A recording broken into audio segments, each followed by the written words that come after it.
Hello and welcome back to another episode of the Late Winner FPL Show. Today I have Rishabh and Saurabh with me. We're going to talk about the Game Week 7 differentials this week. Before we move forward, I'd like to remind everyone to please remember to like, share, and subscribe to our videos and follow us on social media handles for which you can find the links in the descriptions below.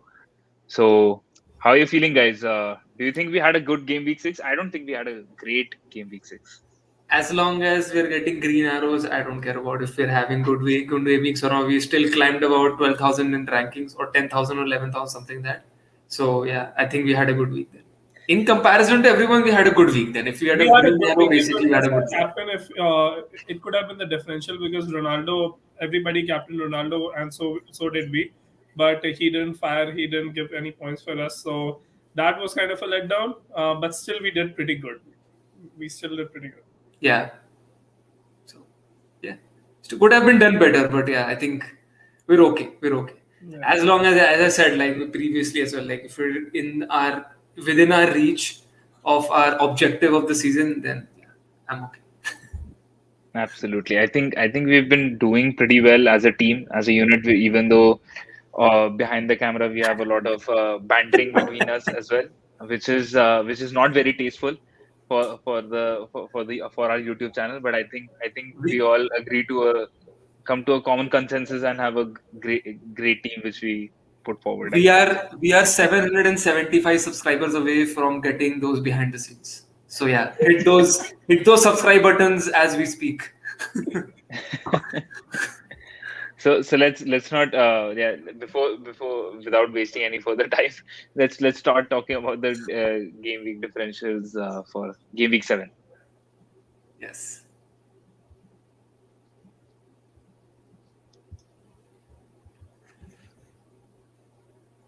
I think that's the first one is obviously is Smith Rowe from Arsenal. Every week we have one Arsenal player at least featuring in at least. I think I think either the watch list or the differentials, and I think the justification. And I think our inclusion is very much justified because of what Arteta is actually proving for the way Arsenal is performing, even though they've not played against any big opponents or any inform opponents, I would say, because I don't want to say that Tottenham is not a big opponent. I would definitely say that, Neither a big but one they're yeah nor in form. Both of yeah these. definitely. So but this week definitely like they play against Brighton, so I think this is definitely going to test um, how much they've actually improved as a squad in the last 4 weeks, where they've been able to keep clean sheets on a regular basis, including the Carabao Cup as well. So I think talking about Smith Rowe, I think he scored one goal, he has one assist, and looking at his XG and XA, I think it's fairly it's a reasonable number for a midfielder.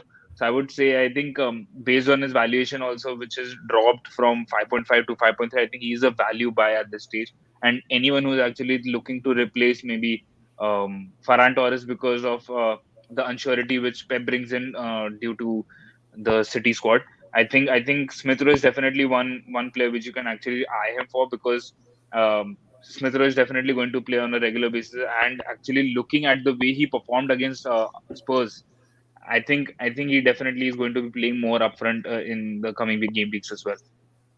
And yeah, I don't. Do you guys have anything else to add on Smith Rowe?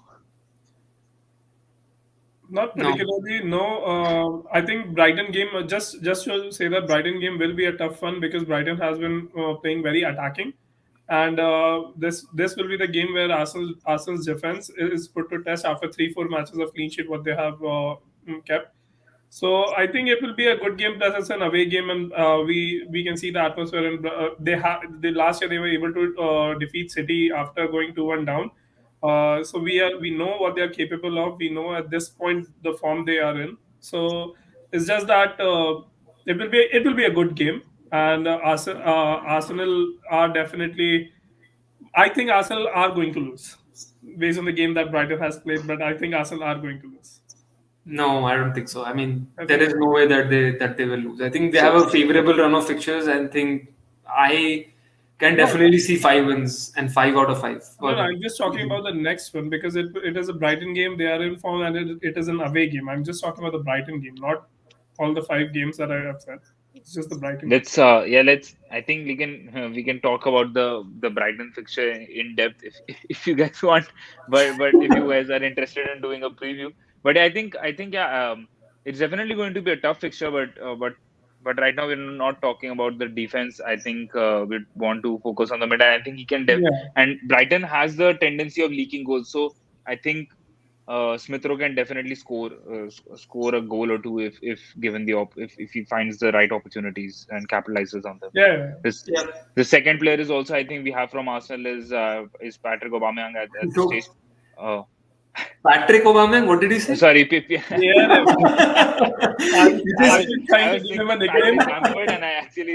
said Patrick Aubameyang. But I think Aubameyang is definitely one player which you can actually have in your team as well in the forwards. So if you have like 2 transfers and you want to bring in, if you want to double out down on Arsenal players at this stage, like bringing in Smith Rowe in the mid, and actually could definitely free up some funds for you guys in the forward. And 9.9 is not that high a buy for anyone right now. So I think they can definitely get him into the squad as well. And I think he's already scored 2 goals with 13 attempts, and his XG is definitely higher than Smith Rowe. So I think he definitely is the lead figure in the Arsenal squad right now, with everyone being below the age of 25, and he's the only one.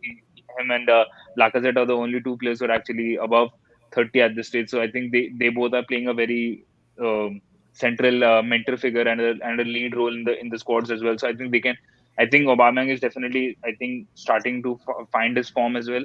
He looked really threatening against Spurs, obviously in the first half when they played. So hopefully Aubameyang does the same against Brighton as well, because Brighton, like I mentioned, obviously has a tendency to leak goals, so they can definitely do that.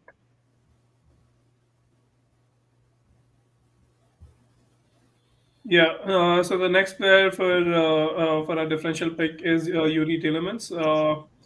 I think the price has, if I may correct, if I'm correct, sorry, the price has dropped to 6.3, if I'm not wrong. But yeah, we can confirm that later. Ownership again, you see, well under 5% as well.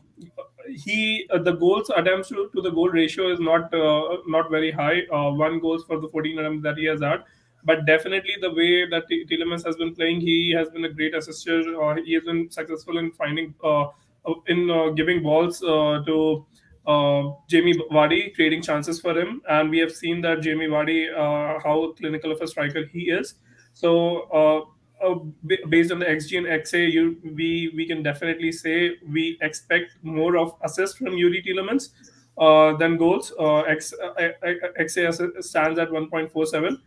Penalty area touches, based on the position that he plays, is not too much. It's just 8, given that he has started all the games, I believe. But still, we think he is going to be a great differential, given that the fixtures that he has, except for Brentford, I think Arsenal has been keeping clean sheets, yes, for the past 3 games.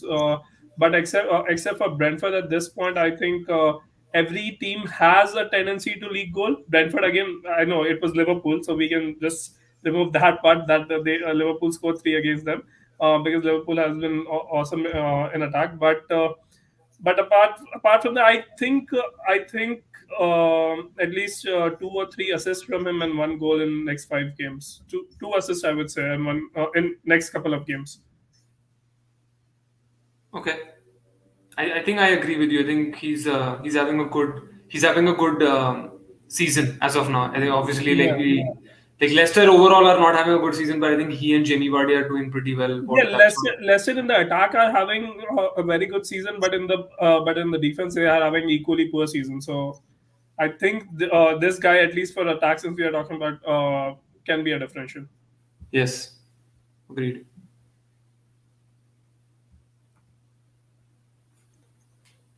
So for Andros Townsend, I think this is another great pick in comparison to even Gray and Doucouré as well.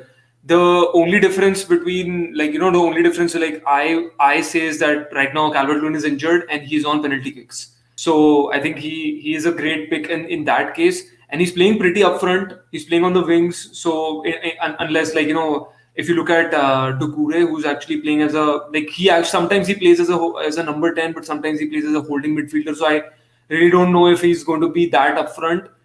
Gray, obviously, we know he's going upfront, but I'm not very confident in him to finish up all the chances that he gets. He's okay-ish in finishing up the ball into the net, but Andros Townsend, I think he has had his careers over Spurs, and I think he was at Crystal Palace where he scored some spectacular goals as well.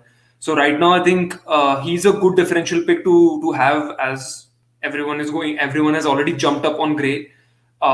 United fixture in this week as well. We all know United have been conceding a lot of goals. Not a lot, but they do concede at least a goal in their games. So that can be one that from Townsend as well. So we don't know that. And if you remember last season when United lost against Crystal Palace, he was one of the person who was on the score sheet. So yeah, it might be deja vu, but in a blue shirt.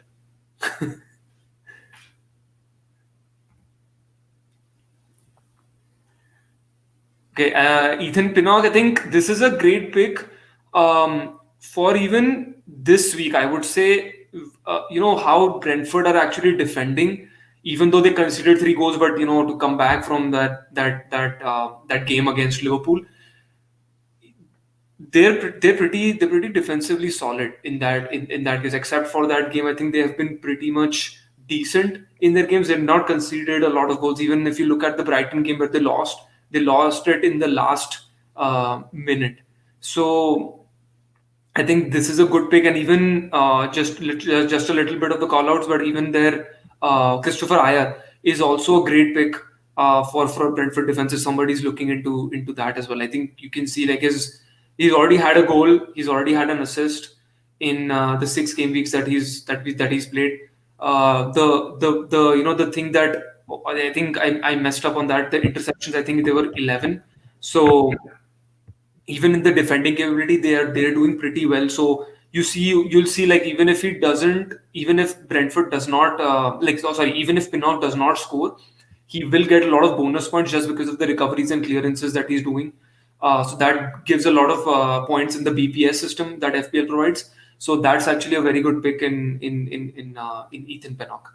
Yeah, and barring that, I feel barring that Chelsea fixture, which also is at home. Given right now we've seen a little bit of a trouble. I wouldn't want to comment a lot on Chelsea, but we've seen a little bit of trouble in front of goal as of now in the last 2 games. Obviously, they played today against Juventus. They lost. So even though it was a much better game compared to the City one, but they've not. And away fixture also. An away fixture. So yeah, but they didn't score. So I don't know, but Chelsea fixture can also be a tricky fixture for Chelsea. So that might be a clean sheet opportunity for them. I'm just saying that. I'm not saying anything bad about Chelsea.